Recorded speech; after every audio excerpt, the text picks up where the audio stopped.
This episode is brought to you by Accenture. When your advertising operations fall out of sync, everything else follows. Spotify and Accenture are working together to reinvent the rhythm of ad sales, using automation, analytics, and smarter workflows to simplify campaign delivery and access better data across the business. The result?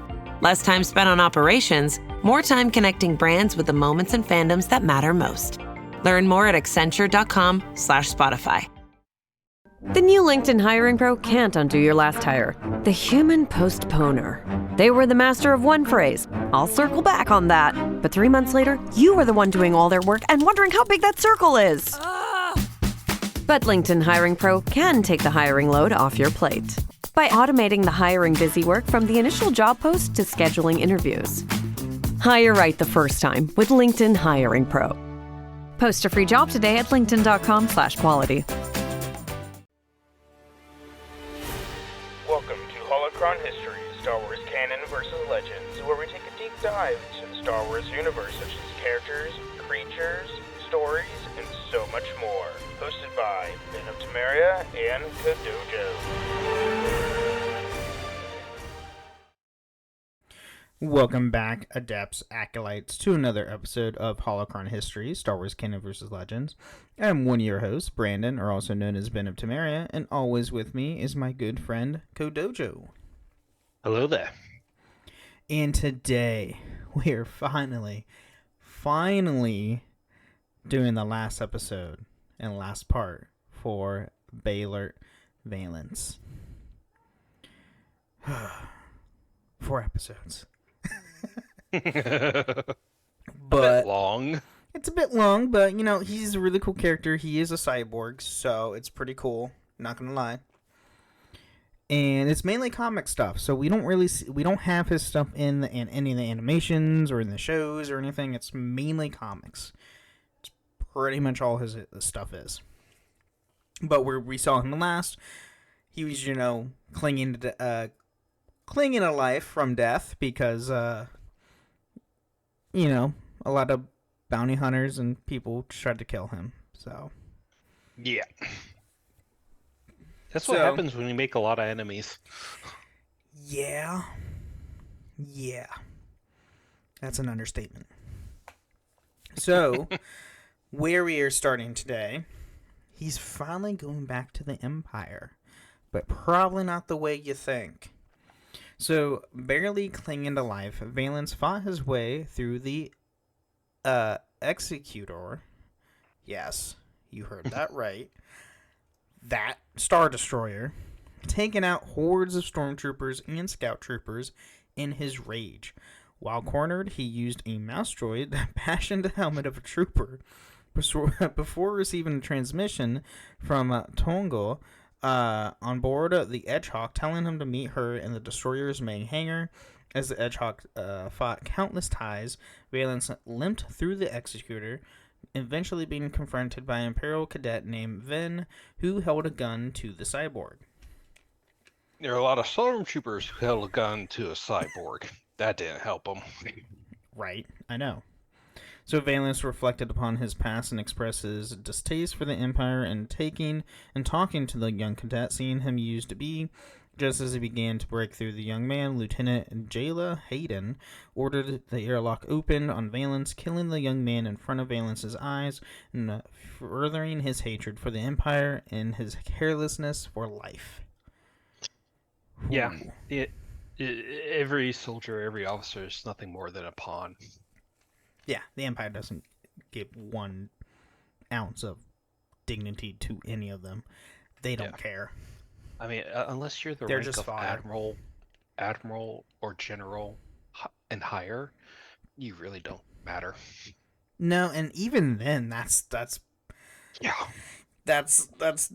on the tipping point. Especially if you're Vader, he'll just wipe them out regardless. He does not care.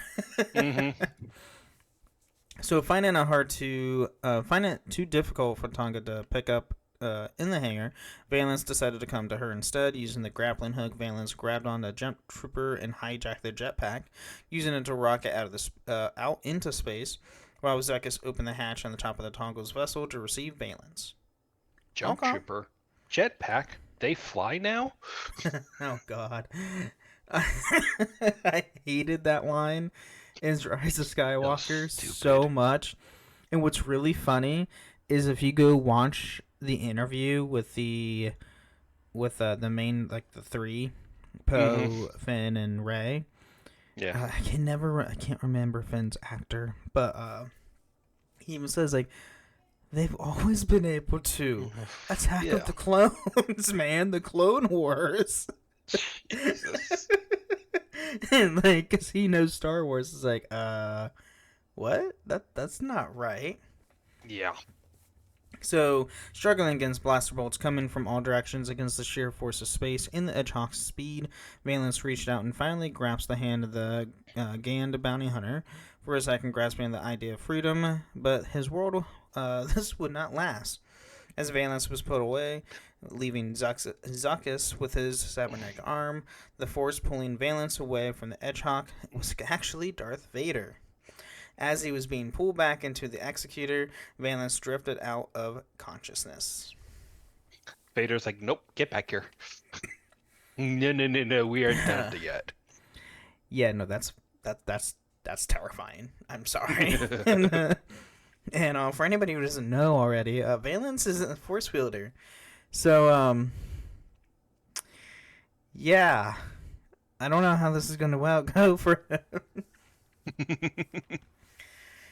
So later, Valance suddenly jolted awake, shocked by the fact that he was fully repaired with his new arm and new synth flesh. Confused by this, he wandered out loud, and Vader had dawned to him. Vader informed Valance, sitting on the operating table in a new Imperial uniform, that he worked for him now. Realizing that his heart was gone, Vader revealed to Valance that his heart has been given out due to the procedure and was replaced with cybernetics, along with other upgrades to his body. This is what the Empire does. It just takes whatever humanity you have left. It just takes and replaces it with cold machinery. Yeah. It's a perfect metaphor, really. Yeah, this is bad.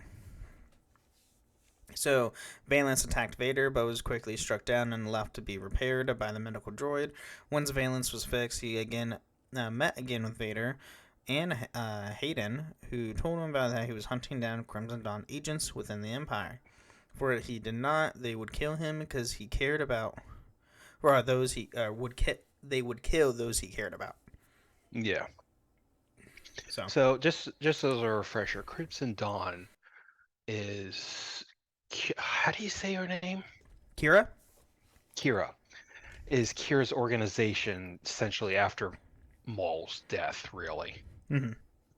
And she just basically uses it to try to screw over the Empire. And I really can't remember why she does this. Something with her past too. I can't remember. Probably. The Empire Probably. screwed her over, or killed family, or something. I can't remember which. You learn more about it. You learn about it in the Solo film because that's where her character was introduced. So Yeah. So with little left with little choice, he begrudgingly agreed to lead the Empire's newly formed Dark Squadron against Crimson Dawn. Back at the hangar, Valance and Hayden were met by Ochi of Bastoon, a Sith assassin, who provided the bounty hunter with his first target, the Imperial General and secret Crimson Dawn agent Taro Scully, who years ago had inspired Valance to join the Empire in the first place. In truth, there was no link between the Dawn and Scully, although the general had been growing discontent with the Empire by ordering him to kill his childhood idol. Vader reasoned it would be a good test for Valance. Yeah, Ochi of Bastoon is not a Sith. He is an assassin hired by the Sith. Mm-hmm. He has no force powers. He is...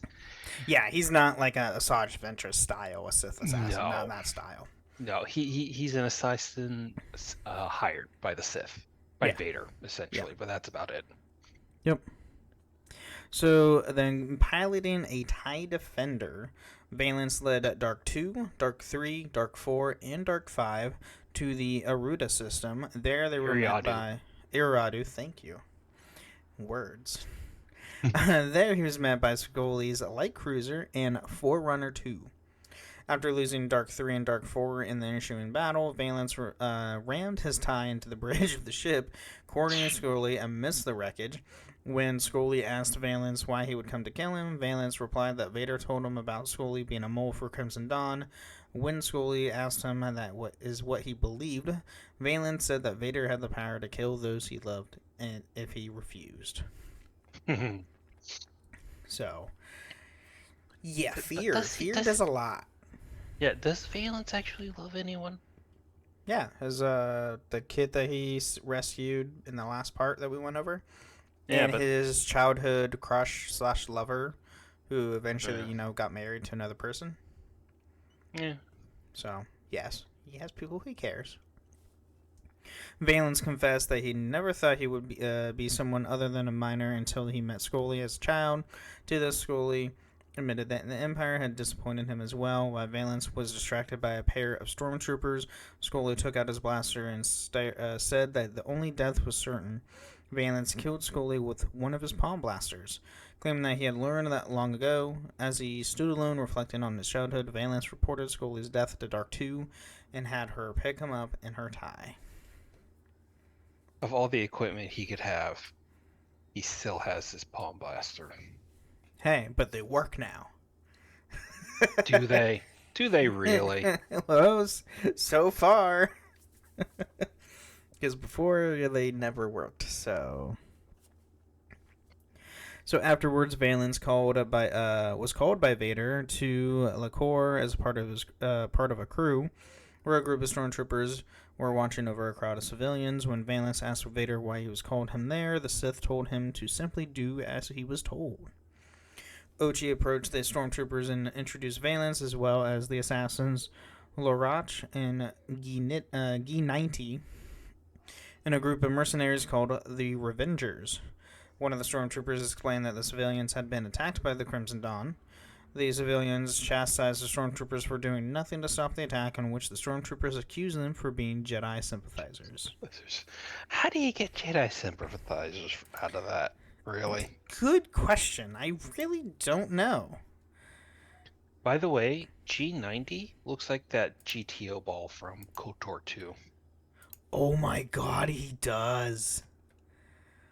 Oh. Just like a variation of it. You mean Goto? Goto, yeah.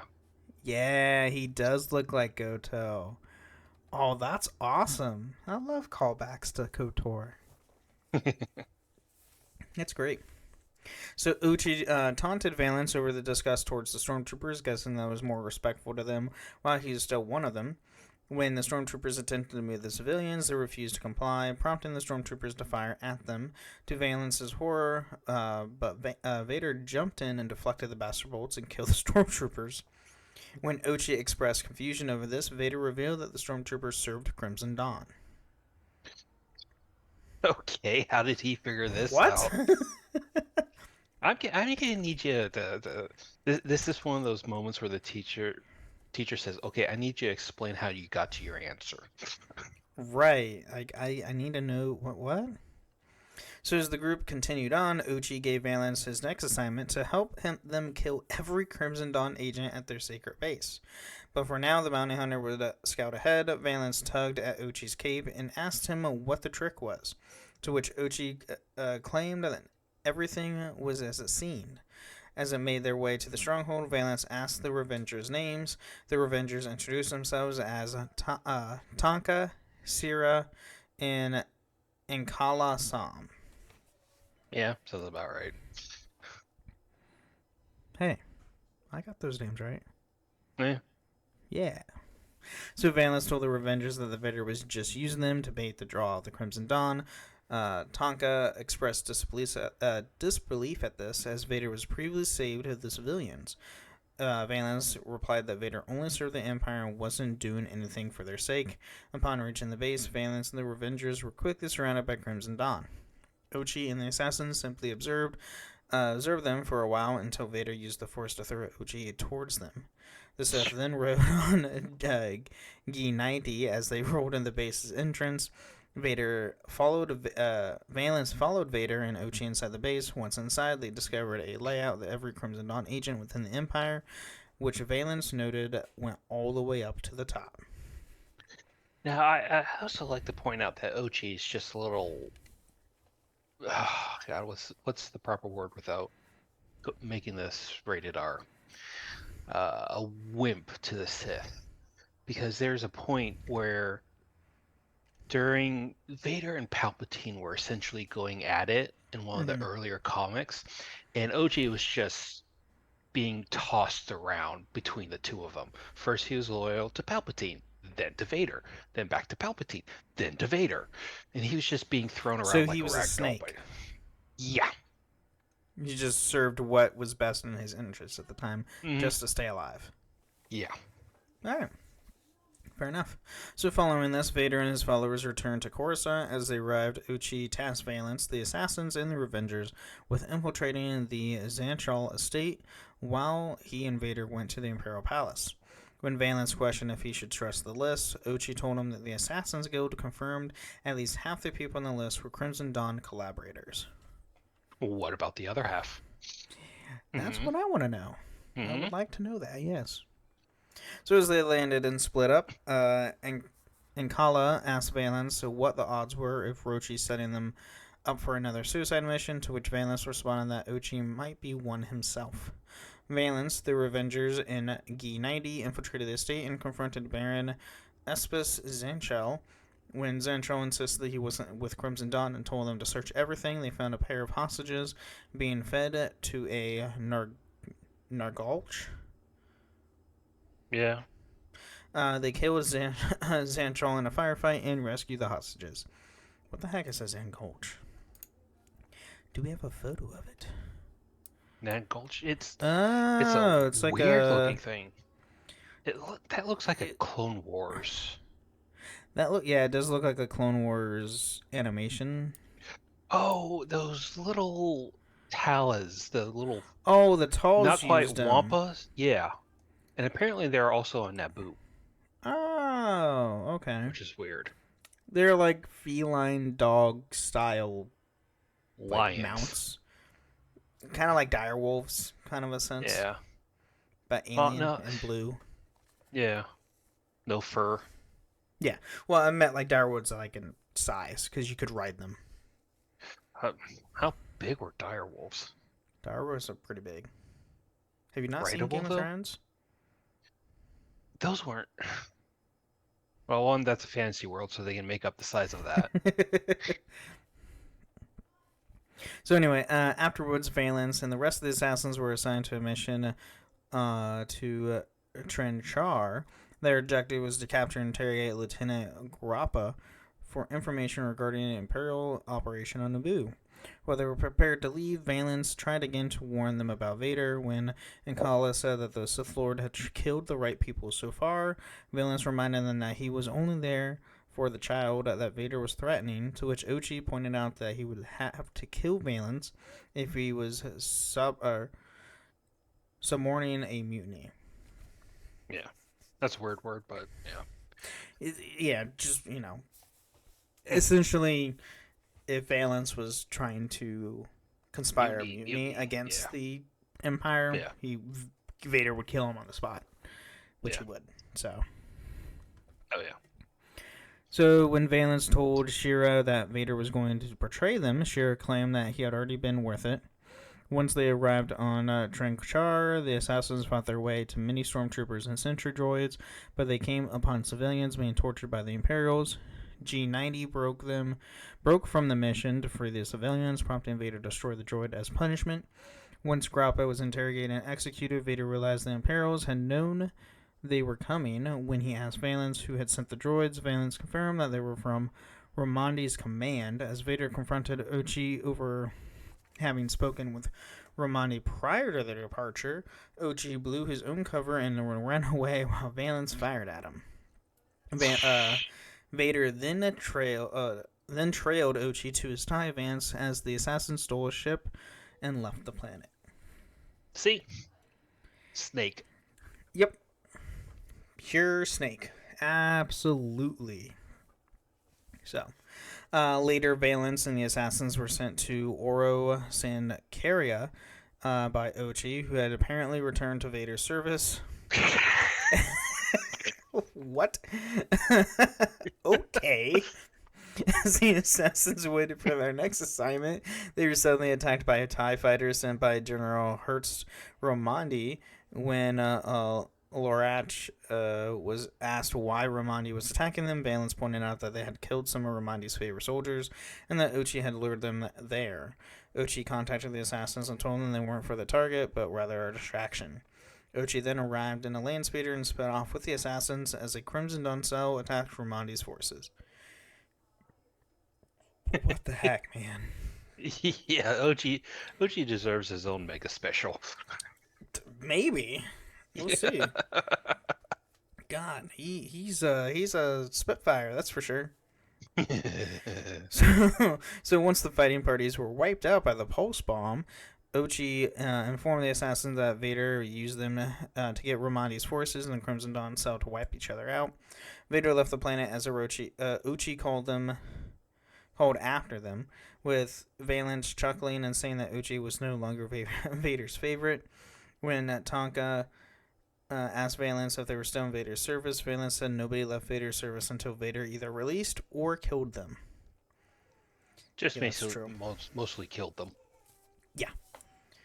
Chela Zen asked Valance what they should do, and to which Valance said that they return to the executor and await for their next mission. Just then, Ochi boarded a TIE fighter and said that he was getting back on the job before the handmaidens set them up for destruction. Now, I think the handmaiden reference is referring to Padme Amidala's handmaidens. Yeah, Sabe.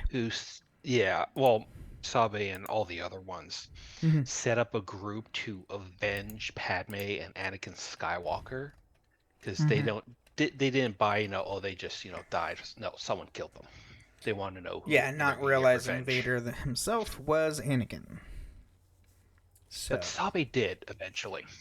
Yeah, she did eventually find out. She eventually pieced everything together. That's true. So. But yeah. So this is a interesting turn of events in Valance's story, that's for sure. But with that being said, let's take a quick mid-break. Thank our patrons, and we'll be right back. Vacation rental hosts can make or break a vacation. Luckily, Vrbo makes it easy to find the ones who make it stress-free. Vrbo's Premier Hosts badge highlights vacation rental hosts with top-tier listings. The ones with excellent guest experience reviews, 0 cancellations, and strong ratings across the board. For trip planners who want to be hosted, not ghosted, choose Premier Hosts. Book today on the Vrbo app. If you know, you Vrbo. I wrote a little song to remind you, Choice Hotels get you more of the experiences you value. The Cambria Hotel's got it all. A rooftop bar, have a ball. Bring a date, your squad, or even your mom. Book direct at choicehotels.com.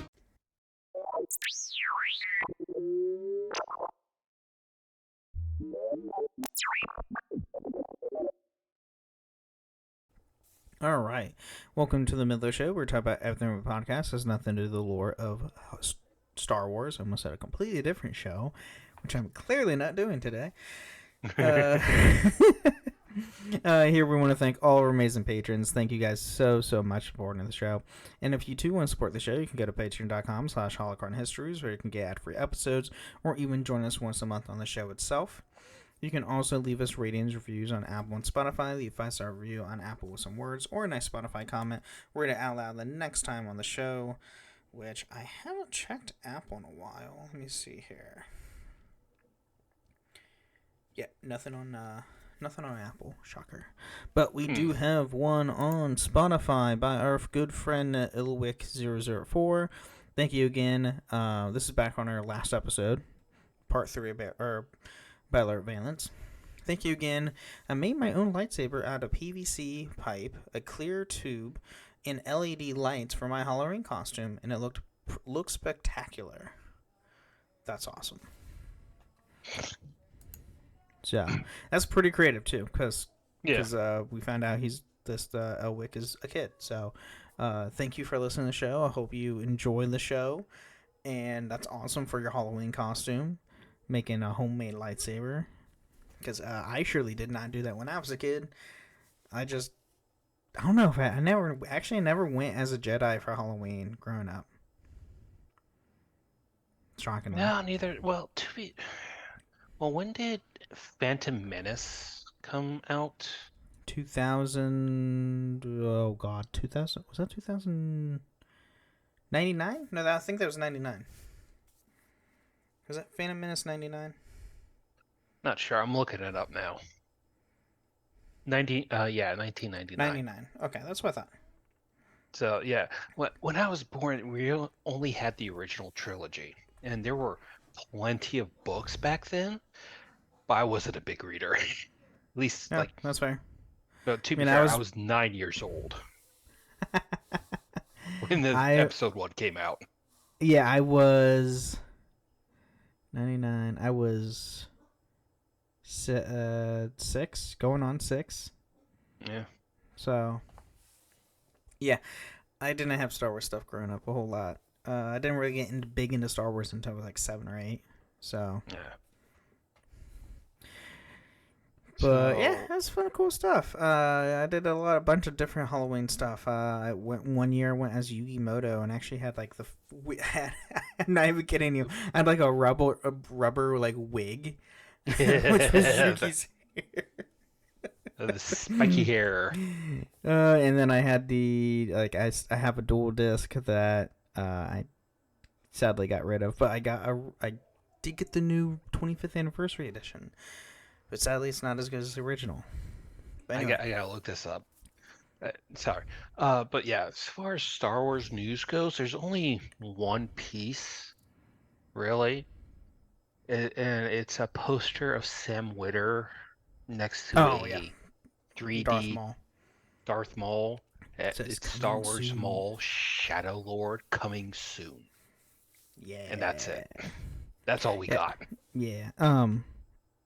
I had a coworker of mine tell me before that show comes out, we should do an episode character deep dive on Darth Talon if she's in the show.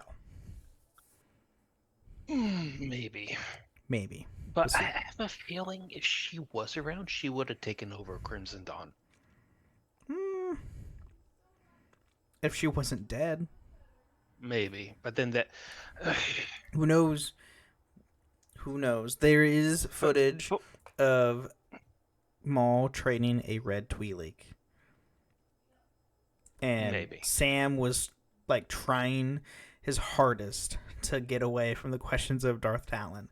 So for those who don't know, Darth Talon was a Legends character that took place almost 150 years after the Battle of Yavin. It was like Twi'lek, way in the future. It was with Luke's like great grandson, something like that. Something like that. And she was red Twi'lek with a bunch of black tattoos, and she did not wear much. Nope. At all. Nope. Yeah. And she actually seduced the Skywalker. I can't remember his name. Cade Skywalker, I think. Yeah. But only on orders from the Sith Lord. Yeah, it was oh God. Darth Krayt. Darth Krayt. Yes. Yeah. So. But it was a little bit of a weird character moment, but interesting character design, we should say. Sure, it wasn't. They knew what they were doing. Oh yeah, they knew when they were creating her character. I don't know if she had plot or character development behind her at all, or she. No, there was a lot. She has a lot of. Was info. there? Yeah. Oh yeah. She's in books and she's in a bunch of comics. Yeah. So yeah, no, there's a lot of character development with her. Okay. Anyway, but I think it's a good time to get back into Valance. Okay. If you're a QuickBooks customer looking to grow without the growing pains, you need the Intuit ERP, the AI native ERP that upgrades right from QuickBooks. Learn more at intuit.com/ERP. What if I told you you only have 12 hours to legally have sex? To finding true love, or just like a good guy. From the director of Easy A and Anyone But You. This whole thing is nuts. There's nothing traditional about this night.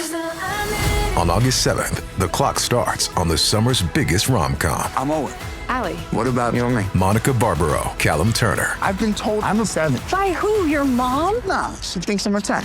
One night only. Rated R. Only in theaters August 7th. All right. So, shortly after Valance was called to Gorel by Hayden to prevent the possible assassination of General Scarhorn. Is that how you say that? Scarhorn? Yeah, Scarhorn. While Scarhorn gave a public speech for the opening of Imperial Munitions Factory, Valance argued that Hayden over his loyalty to the Empire, but they were interrupted by a call from Som, who reported that neither her nor Sori had seen any signs of an assassin. As Tonka pointed out that the intel had come from Vader, they talked to an Imperial officer who had thought to be carrying a weapon, only to be a flask. Valance yelled at Tonka that the mistake would provoke the assassin to make their move. To be fair, if an assassin leaves signs of their presence, they're not a very good assassin. Yeah, no. And, I don't know, Vader's done some shady things to get, frame people. Mm-hmm. Wouldn't put it past him. So, yeah. Sure enough, one of the surrounding ATSTs targeted the general when Shira claimed that didn't have any firepower to destroy a scout walker. Valance said he was under control as he took another Imperial speeder. As Som tackled Starkhorn out of the line of fire, Valance drove the speeder towards the walker and leapt before it crashed into one of its feet, throwing it off balance and toppling it. The resulting collision threw Starkhorn's child, Maria, over a ledge while Maria's mother shouted for help. To this, Valance leapt to the ledge and caught the child before using his cybernetic body to break the fall. Yeah. Hey, he saved the child. He did a good thing. But once again, showing ATST's not the most stable thing to have. No. I mean, you mean they make a lot of them because they're destructible. Yeah. So, as Valance confronted Marie and the injured rebel assassin emerged from the walker and told Valance the Imperials would stop for what was coming. When Valance claimed that he wasn't Imperial, the rebel pointed out that he wore their skin while Valance felt his damaged skin. Hayden reprimanded him for leaving his position when Valance explained that he saved Scarhorn's child. Hayden claimed the child was no strategic value. What? Nope. Hayden also informed Valance that a second assassin struck amidst the chaos and killed Scarhorn, meaning Valance had failed his assignment. Wow. Yeah. How dare you save a child that has no strategic value? Oh god, this is not going to end well. So later, Valance rescued 17 Imperial engineers from a ship that was the reactor sabotaged by Crimson Dawn Mole. Sustaining injuries in the process, he was brought by the Rylil Imperial base on Cardia for medical treatment. Once he was healed, he continued to argue with Hayden, reiterating that he didn't care about the Empire.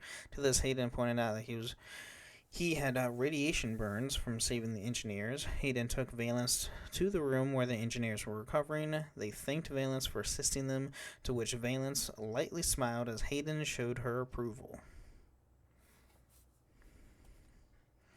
So this is really weird back and forth between him and Hayden, and I don't like it.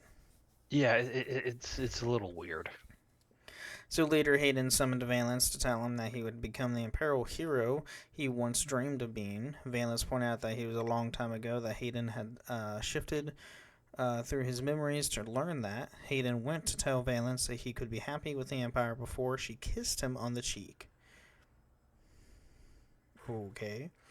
When Valance reminded her that there was someone else, Hayden began to say that Uriella was gone before she stopped herself and dismissed Valance. Later, Valance was aboard the Star Destroyer Righteous Fist, attempting to drink away his sorrows. He's just he's just raking in the girls now, man. I guarantee you that was a strategic ploy by Hayden. She has no feelings for him. I guarantee it. Maybe. We'll see. However, he limited to a service droid that his cybernetics will allow him to taste or get drunk from alcohol. Well, that sucks. What's the point of that then? The droid informed Valance that a drink had been brought to him by another Imperial officer who had found him attractive. As Valance took note of the new appearance in a window they brought by General Bordeaux. It's French. I don't think you pronounce the X. Okay, Bordeaux, who informed him that his role in the Battle of Hoth, when Bordeaux pointed out the importance of taking action before opportunity dissipated. That's the word. Valance left the Met with Hayden again. He explained to her that he had been given thought of her offer and would like to get to know her better. To this, Hayden told Valance to stop talking before pulling him in for a passionate kiss. Wait, was he at the Battle of Hoth? Apparently. Bordeaux or Valance? No, Valance. Valance? Valance was in the Battle of Hoth, apparently. I don't remember reading. Whatever. Right. So, following this, Valance and Hayden were summoned to the Executor along with the Revengers. When Valance asked Hayden what Vader wanted with them, she reminded him to address her as a lieutenant when they were in public and to address Vader as Lord. Once inside the turbolift, Hayden attempted to fix Valance's collar. When Valance claimed Vader wouldn't notice, Hayden said that he never missed any detail. Once they reached Vader, he chastised them for being early. What? Okay. When Valance demanded to know why they were there, Vader used the Force to fix his collar, saying that it was expected those who served him to held to a certain standard. I'm so confused here. Vader chastised them for being early, and then he helps fix his collar with the Force? I don't know. What? So I don't know. Maybe so he heard. Maybe he somehow heard the conversation in the elevator because he does have tech in his helmet. He could be spying on them. He could have been listening into it. True. So he could have been showing he was listening. Vader did rebuild Valance, so he could have put a bug in him. Spyware. Yeah. Yeah. So Hayden told Vader that Valance had a team operating at peak efficiency. To this, Vader said that he would get a chance to prove their loyalty and advised Valance to channel his energies to a less self-destructive manner. When Valance asked what their mission was, Piet explained that they had been selected to protect a medicine shipment to Bastine 4 from Crimson Dawn. Vader warned them to not disappoint him, as he would be watching before they left for their mission. So, yeah, he must have bug spyware in there. He has to have something. So after boarding the transport ship, Valance explained the plan to the Revengers as they approached Bastine. Once they landed, Valance told one of the stormtroopers stationed there to have the dock perimeter patrolled. As Valance and the Revengers waited, the transport was ambushed by the crew of the Edgehawk. While guarding the ship's controls, Valance was attacked by a local insurgent who promptly killed as he heard a familiar voice. Tonga then peeked out behind a crate and expressed shock of seeing Valance still working with the Empire. Valance likewise expressed shock at Tonga working with Crimson Dawn. Wait a second, why are you working with them? I don't have to. It's like that Spider-Man meme where they're both pointing at each other. Yep. It's like, wait a minute. You're not supposed to be here. You either. So when Tonga pointed out that the kind of mission wasn't like him, he explained that he had no choice due to Vader threatening to kill Yura and stationed at the rebel base where he left Tridalia. Tonga told Valance that Tridalia had been taken by Crimson Dawn and had chosen to stay with Kira. She then reluctantly informed Valance that the rebel base had been bombed by the Empire, meaning Yura had likely been killed. Realizing the Empire must have learned of her location from his extracted memories, Valance collapsed in grief as Tonga confronted him. Comforted him. You mean the Empire double-crossed him anyway? What? They would use information from his memories to, get the upper hand? What? With an only left to keep him from the Empire service, Valance exit the ship and begin killing the surrounding shore troopers, saving Tonga's crew in the process. As their Avengers expressed confusion over Valance's actions, Valance opened the supplies and discovered they were explosives rather than medicine. The crew have been met with a pair of TIE fighters, and Valance used his knowledge from the Imperial training to throw a projectile at one of the TIE's weak points and cause it to crash. One of the TIE's weak points is at any part of the TIE, period. Right.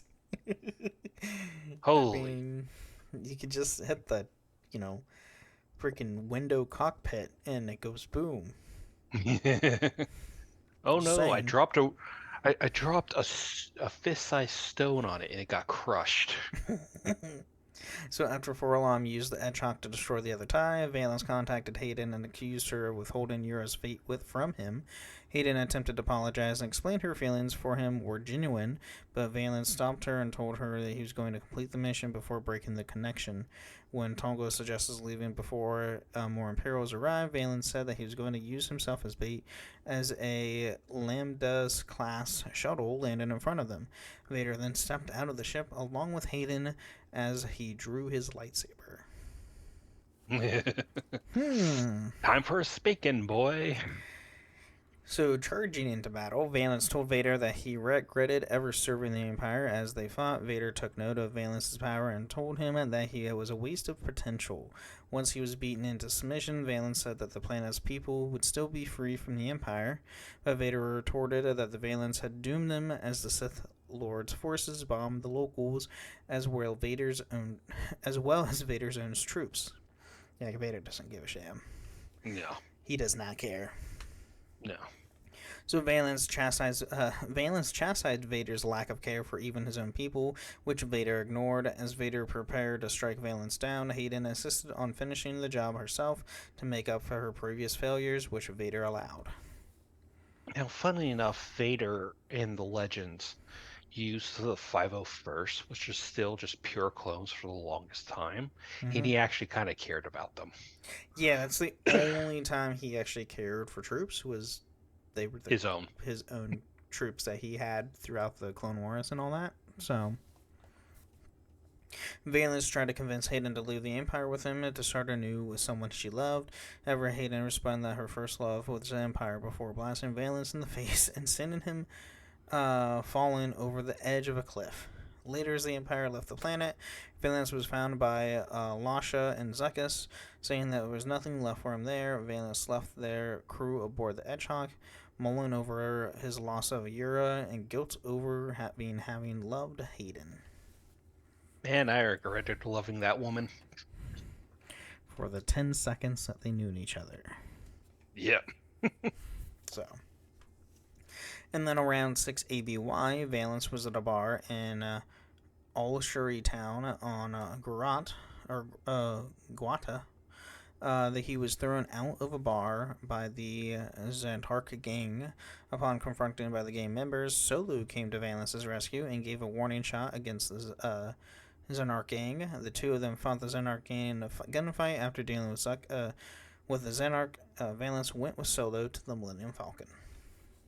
Now, this is a big time gap, by the way. Yeah. This is after. Sorry. The last section was before the Battle of Endor. Mm-hmm. This section is well after the Battle of Endor. Yes. Actually, the Empire's technically been defeated and been kicked into unknown space at this time. Correct. Which kind of shows, I think, they're still working with his story. Yeah.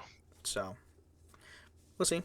And then, around 9 ABY, during the New Republic era, the pirate Hondo Onaka found himself in the 7,000 credit bounty on his head. According to Onaka, Valance was still active as a bounty hunter and working with the guild, although Onaka knew of his past in breaking the guidelines. At this time, however, he had also heard about Valance's softer side, evidenced by his time helping Chadalia and trying to rescue Solo. I don't know what that's about. And then, should Valance pursue him for the bounty, Onaka hoped to exploit his morals with what Onaka said to be a bit of persuasion. Onaka thus included a write-up of Valance within a guide of bounty hunters he gave to one of his few remaining allies, and provided an image of breaking down Valance's cybernetics. Okay. Interesting. So, yeah, this was kind of in my opinion, a bit of a abrupt ending to Valance's story. Yeah, which kind of shows they're probably going to do more with him in the future. Maybe, but again, it's kind of an abrupt ending for him. Right. But we do have some behind the scenes for him. So, Beilert Valance first appeared in Star Wars canon in the first issue of the comic book adaptation of Solo, a Star Wars story, which was written by Robbie Thompson, illustrated by Will Silney, and published by Marvel Comics on October 10th, 2018. The character went unnamed until the release of Star Wars The Han Solo Imperial Cadet comic miniseries, which was written by Thompson, illustrated by Leonard Kirk, and published by Marvel Comics. Initially introduced as Cadet 404913 in the first issue, he was later identified as Valance in the third issue, and further identified as Beilert in the fourth. So they really just... I don't know if they actually had anything planned with him. Oh, look, cool character. Let's do something with him. Mm-hmm. The character of Beilert Valance originated in the Star Wars Legends continuity, first appearing in Star Wars 1997-16, a comic book written by Archie Goodwin and published on July 25th, 1978. The name Beilert was established in The Hunt Within Valance Tale Part 1, a 2004 scenario for the Star Wars miniatures role-playing game by Jason Fry. According to Fry, Goodwin likely took the name Valance from the title outlaw character in the classic John Ford Western film, The Man Shot Liberty Valance. Accordingly, Fry diverged the name Beilert to a near anagram of Liberty. Yeah, near, because Liberty has a Y in it and Beilert doesn't, so... Right. Yeah, which, I mean, I see that. Yeah. And after being reintroduced in the Star Wars canon, Valance became a major character in the Star Wars Bounty Hunter comic series written by Ethan Sachs. Fans of Valance called themselves the Valance Nation, whom Sachs reflected endured a great deal of torture thanks to all he has put Valance through in the Bounty Hunters. Sachs stated that his favorite thing about writing him was how the character recovered from the trauma inflicted upon him.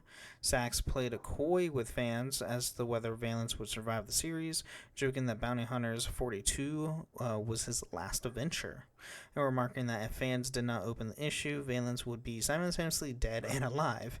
With the end of the series, Sachs joked that Valance's odds of survival were suddenly much higher, all because he was no longer writing his journey. Schrodinger's cyborg here. Right. Holy cow. Mm-hmm. But, yeah, that's all we got on Beilert Valance. Mm-hmm. So, cool stuff. A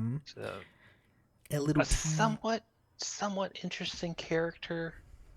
It's definitely one of those people who were victims of the Empire that just didn't know it until it was too late. Mm-hmm. You mean all and of then them? Just became a mass of self-loathing, self-hating, hating the Empire.